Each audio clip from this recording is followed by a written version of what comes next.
genetic tree as we can be to Harry himself. Stephen is going to tell us stories from biology about toll receptors, something I know nothing about and looking forward to learning about. You can read on the last page inside the back cover about Stephen's background and accomplishments, but I'm going to start as Harry might have done by telling the story. I'm going to end by telling the same story, which is that when Stephen was 3, I believe, this is a story told me both by Elga and by Harry, and they mesh. When Stephen was 3, the family took a station wagon trip out to the great national parks of the West. And Stephen at that time talked. He talked incessantly. So they put him in the very back of the station wagon. Harry and Elga in front, Diana and Dan next, and Stephen facing backwards. There was actually a large barrier that was completely in the back. And of course, the luggage was on top. So as they were cruising through Yellowstone Park, he'd babble, but they wouldn't listen to him. And what he says, there is another one. There goes another one. There goes another one. And it was only considerably later, and many miles down the road, that they figured out that he was describing flying the luggage. So my message to you today is pay attention.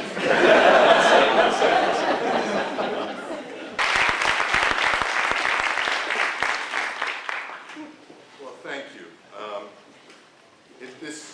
Bruce said this is kind of an emotional talk to give. I think I qualify for that as well. So here's my title, and that title or my profession or something has prompted a couple of questions. So the first one is, where did I go wrong? It's been asked of me several times today. And I think I can trace the beginning just down the hill and also down the road from Martin Saunders. So we grew up a couple blocks from Martin, and Rudy Zallinger lived on the same street with him and did the wonderful murals in Peabody Museum. Between the murals and the skeletons, I was absolutely fascinated with dinosaurs.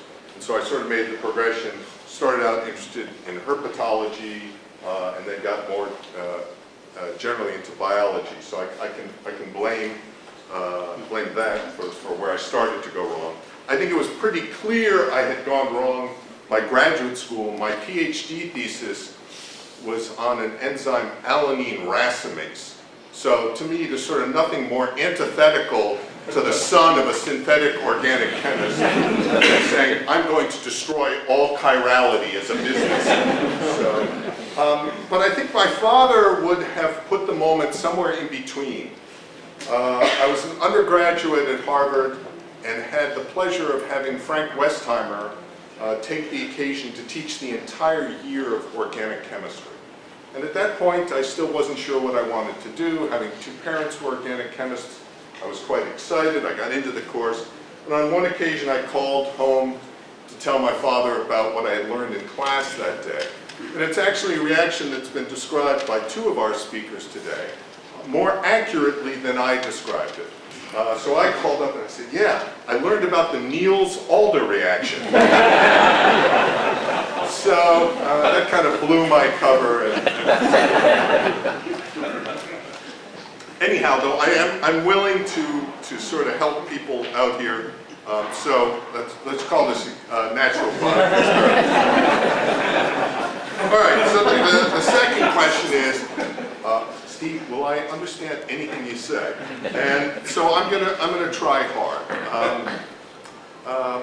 And you know, one thing that should have been clear from the talks, everything's been in black and white so far, and I didn't realize why. This is what the MIT chemistry lab was like. So you guys all trained in black and white. This is actually this is the undergraduate lab at MIT where Harry must have studied. The interface between chemistry and biology. So this was on the back of a letter he sent me, a catalyst.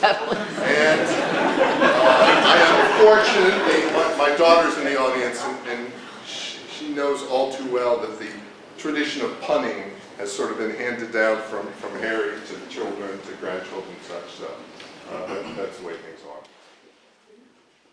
What this last part of the symposium is about is Harry. So it's facets of the lives of Harry Wasserman. He had more lives than most of us can imagine. For example, one occurred to me during a talk earlier today, so I put that in too. How many of you, if I could see a show of hands, attended this May 4th gala in 1991 at the University Commons, hosted by the publisher and attended by more than 350 of the chemist's friends, colleagues, and former students? That was a memorable occasion, I think you can all agree. Right? So we couldn't quite match that today, since I'm not Robert Maxwell. But what I'm putting this up for is another reason. It says Daily News publisher donates $500,000 for chemistry library. Harry was really key in library services at Yale. That gift was used by the library system to start computer-based stuff in the library. Right? So he really has had influence every place in the department and the university. But still, Yale has a wonderful, complete library of actual things that you guys used to remember being in a room in this building. For example, I looked at the list and saw that despite what Wood infers, that book does exist at Yale. And in fact, it's not checked out. There's no need for you to go to the net to buy a copy of the Robert Welsh Proceedings on Organic Synthesis. But let me not take more time now, since I've asked everybody else not to take extra time. And we'll begin with Professor Shiraishi.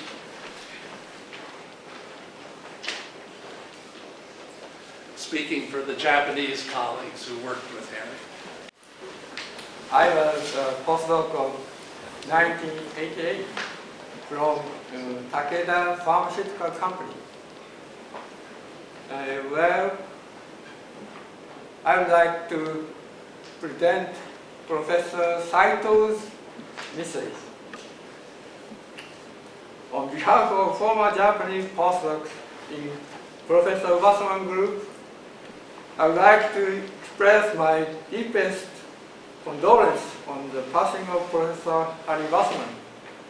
We all send our love and deepest sympathy to Harry, a great chemist, an excellent teacher, and a wonderful artist.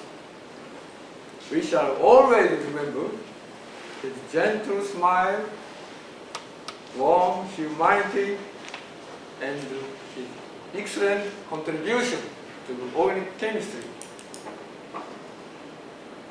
Former Japanese postdoc hearing Doctors Nakanishi and Oida, and not hearing Dr. Terao, Matsuyama,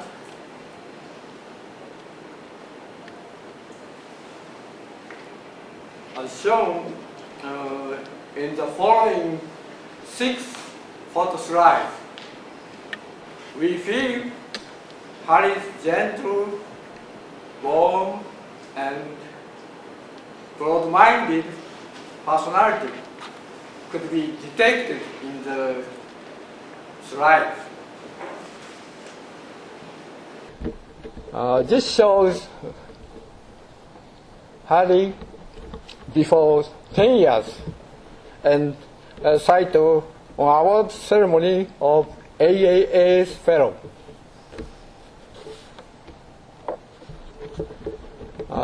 This is Harry and Miss Elga and President of AAAS. This shows Japanese postdocs gathered at a famous Japanese restaurant, Shimogamo Saryo, in Kyoto.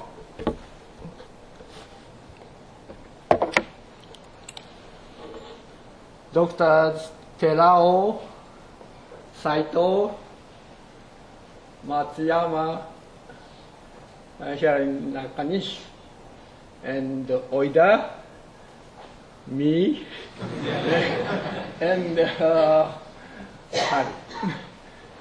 before about 20 years.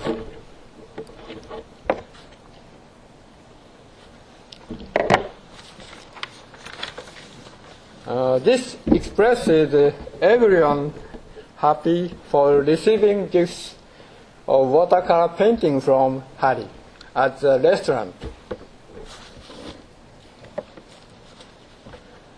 This is a picture when he visited Takeda Pharmaceutical Company for the lecture in 1995.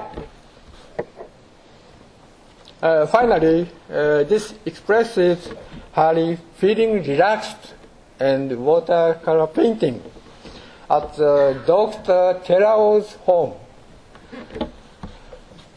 That's all. Thank you.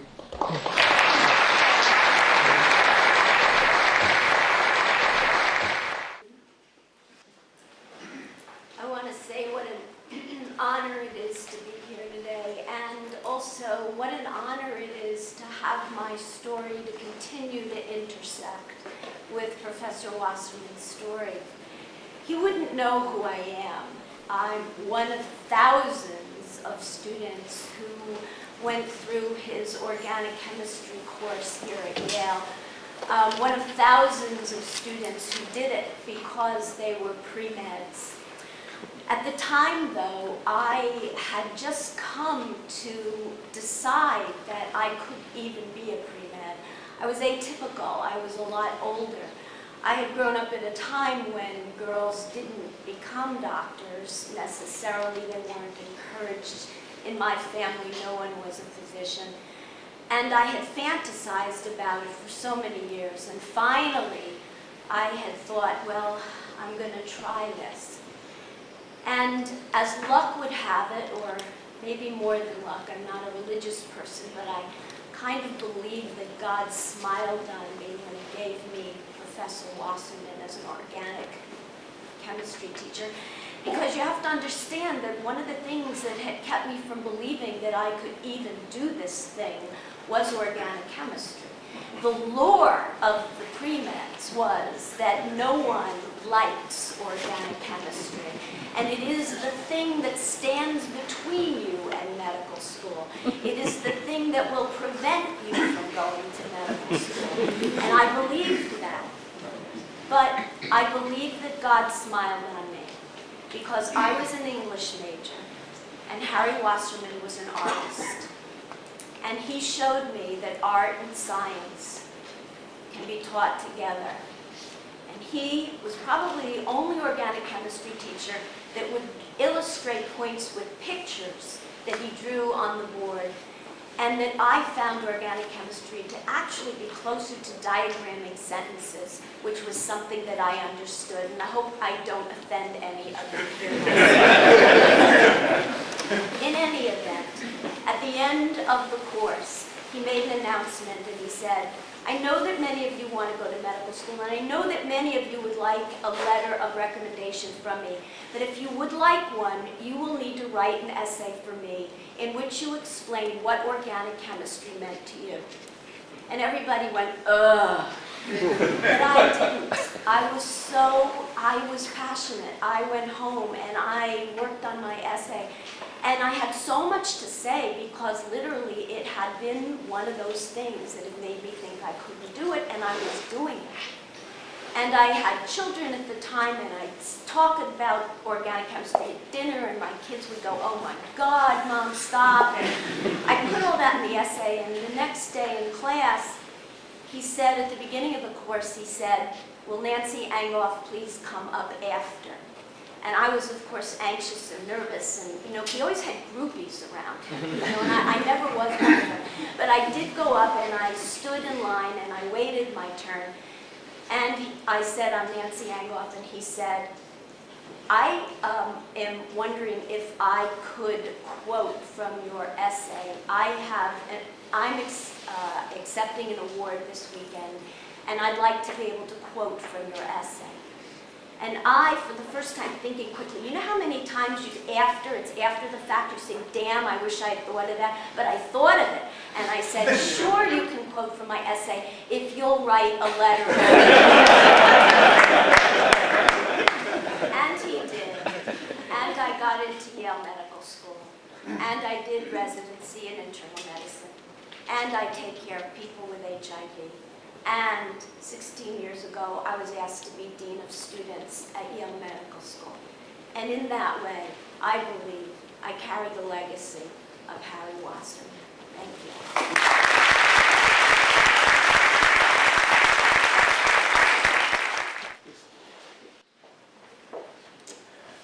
Well, Harry Wasserman was affectionately known as Hollywood Harry, although I never heard anyone actually mention that in front of him. But he commanded this space, you know that. He owned these blackboards and that ability to draw those perfect circles. In the fall of 1980, just before his 60th birthday, I snuck into 110 with the state-of-the-art technology at the time, a Bell & Howell Super 8 sound movie camera, to record the very famous Margarita lecture. And we were going to play it for him at his 60th birthday party. We had a big thing all planned. But I was sitting way in the back, and the sound was terrible, and the picture wasn't much better. And so it sat in my closet for the last 35 years, until Greg Berger, who couldn't be here today, said, hey, get that film out, and he sent it to Professor McBride. And the two of these guys have sort of digitized this thing. And we're going to play the Margarita lecture, all right? A lecture on SN1 and SN2 nucleophilic substitution. And there's our SN1 mechanism, SN2. And this is an important reaction because, as you can see here, we're generating, if this reaction goes, chloride displacing OH, we're generating now this toxic material.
organic chemistry lectures are sprinkled with applause like that. Thank you.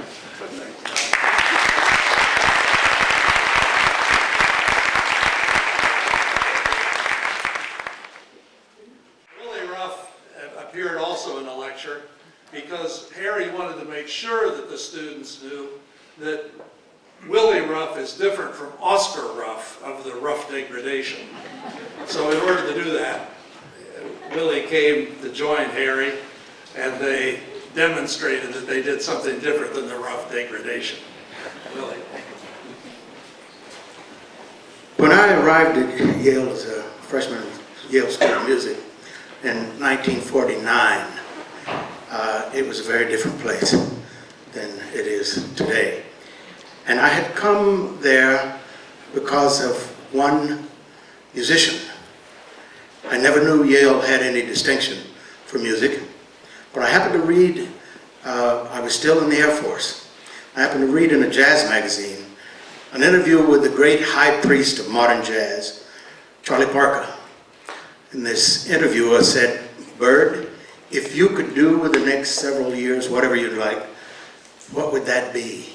Go off and invent a more perfect bebop?" And Charlie Parker said, "No, I know exactly what I would do. There is this German cat. His name is Paul Hindemith. He's teaching composition at Yale, and I would go there and sit at his feet and learn me some music because I like everything I've heard of his that played, and I've liked everything I have read of his." I'd never heard of Paul Hindemith.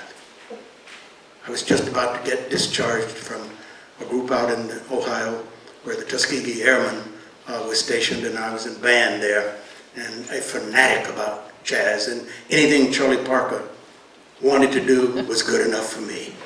So I wrote away for a catalog, and I got in the return mail an invitation to come for an audition, and by some miracle, they let me in. And what I found here was a Paul Hindemith obsessed with the life of Johannes Kepler, about which he was writing his longest opera. And in Kepler's time, you will all realize that the form of education for a learned person was the quadrivium: astronomy, mathematics, geometry, and what? Music!